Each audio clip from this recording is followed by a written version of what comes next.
El tratamiento actual para bruxismo incluye un abordaje multiprofesional con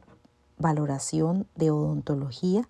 para conocer el estado de las piezas dentales, la articulación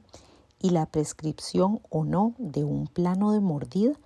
conocido como férula, para prevenir